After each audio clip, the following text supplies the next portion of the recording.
বিসমিল্লাহির রহমানির রহিম। উপস্থিত সম্মানিত সুধীবৃন্দ, আসসালামু আলাইকুম। আজকে আমরা সকলে একত্রিত হয়েছি আমাদের একটা উদ্দেশ্য, আমাদের হচ্ছে পাহাড়ে অস্থায়ী সেনাঘাঁটি। আমরা সবাই অবগত আছি প্রশাসন আমাদের চেয়ে অনেক চতুর, অনেক চালাক, আমাদের চেয়ে অনেক বেশি তথ্য ওনাদের কাছে থাকে। এরপরেও আমরা বারবার প্রতিবাদ করার পরেও আমাদের এখনো পর্যন্ত ওনারা কোনো সমাধান দিতে পারে নাই। আমরা আগস্ট মাস থেকে অনেক বড় আন্দোলন করছিলাম, কিন্তু আমাদের আন্দোলনে বাধা দিয়ে আমাদেরকে বিভিন্ন অজুহাত দেখিয়ে আমাদেরকে আন্দোলন থেকে সরিয়ে দেওয়া হয়েছিল। এর অর্থ এটাই দাঁড়ায় যে নিশ্চয়ই প্রশাসন অপহরণকারীদের সাথে সম্পৃক্ততা আছে। যদি অপহরণকারীদের সাথে সম্পৃক্ত না থাকে, যদি মাদকের সাথে সম্পৃক্ত না থাকে, যদি বিভিন্ন অপরাধের সাথে সম্পৃক্ত না থাকে, তাহলে আমরা কেন অপহরণ হবো? তাহলে আমরা কেন অবহেলিত হবো? আমাদের কথা কি তাদের কর্ণপাত হয় না? আমাদের প্রযুক্তির যুগ, মিডিয়ার যুগ, একটা নিউজ দেওয়ার আগে সব ভাইরাল হয়ে যায়, তাহলে প্রধান উপদেষ্টা পর্যন্ত আমাদের বিষয়টা অবগত থাকার কথা। সেদিন স্বরাষ্ট্র উপদেষ্টা টেকনাফ আসার পরেও অপহরণ হয়েছিল, কিন্তু উনি বিষয়টাকে কেমন ভাবে দিচ্ছে আমরা জানি না। এরপরেও আজকে এতদিন হয়ে গেল, কিন্তু আমরা কোনো প্রকার সমাধান পাইনি। আমরা প্রশাসনকে কড়াভাবে বলতে চাই, আপনারা যদি আপনাদের দায়িত্ব পালনে যদি আপনাদের মনে হয় যে আপনারা পারবেন না, তাহলে আপনারা দয়া করে আপনাদের পথটা ছেড়ে দিন, আমাদেরকে খালি করে দিন। আর যদি আপনারা আমাদের দাবি যদি মেনে না নেন, তাহলে আমরা রাস্তায় আসতে বাধ্য হবো। আপনারা কোনো রোহিঙ্গাদেরকে সার্ভিস দিতে পারবেন না, এমনকি কোনো গাড়ি রাস্তায় চলাচল করতে পারবে না। যখন আমরা শাটডাউন দিয়ে দেবো, যখন আমরা ব্লক দিয়ে দেবো, তাহলে বলতে পারবেন না ওকে টেকনাফের মানুষ সন্ত্রাস।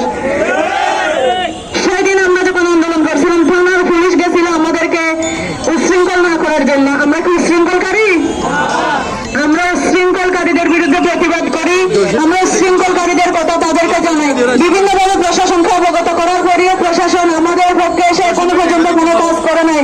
তাহলে তারা টেকনাফে আসে কি জন্য? টাকার পাহাড় করার জন্য। তারা কালো টাকার পাহাড় অপরাধীদের সাথে হাত মিলিয়ে কোটি কোটি লক্ষ লক্ষ টাকা ইনকাম করে টেকনাফ থেকে চলে যাওয়ার ধান্দায় আসে। তাদের মধ্যে কোনো দেশ প্রেম নাই, তাদের মধ্যে দেশের জন্য কোনো প্রকার অনুভূতি নাই।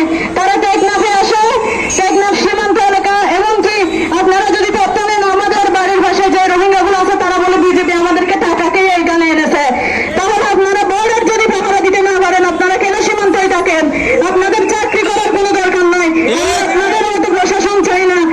অন্তর্বর্তী সরকারকে এটাই বলতে চাই, আপনারা যদি আপনাদের প্রশাসনকে কোনো প্রকার কড়াকড়িভাবে চালাইতে না পারেন, তাহলে আপনারাও দায়িত্ব ছেড়ে দেন। আপনারা যদি দেশ সামলাতে না পারেন, আমাদের টেকনাফ একটা গুরুত্বপূর্ণ উপজেলা, আমাদের টেকনাফ একটা সীমান্ত উপজেলা, আমাদের টেকনাফ একটা অর্থনৈতিক উপজেলা। আমাদের টেকনাফকে দিয়ে বিভিন্নভাবে বিভিন্ন ব্যবসা বাণিজ্য, অপহরণ, চুরি, মাদক, কেন আমরা প্রতিদিন কালো তালিকায় থাকবো? কেন আমরা প্রতিদিন অপরাধীদের তালিকায় থাকবো? এগুলো কি শুধু টেকনাফের মানুষ দায়ী? এগুলোর জন্য আমি বলবো প্রশাসন দায়ী। প্রশাসন 100% জড়িত, যার কারণে আমাদের কোনো কথাই তারা কর্ণপাত করতেছে না। প্রিয় উপস্থিতি, আপনারা আসছেন, আমাদের সবার সাথে আসছেন, আপনারা অবশ্যই থাকবেন। আমরাও টেকনাফের মানুষ, আমরাও দেখিয়ে দিতে পারবো আমাদের আজকের উদ্দেশ্য। তারা যদি বুঝতেই না পারে, তাহলে পরবর্তীতে আমরা আরো কঠোর অ্যাকশন নেবো বলে আমি আমার সংক্ষিপ্ত বক্তব্য শেষ করছি। সালাম আলাইকুম।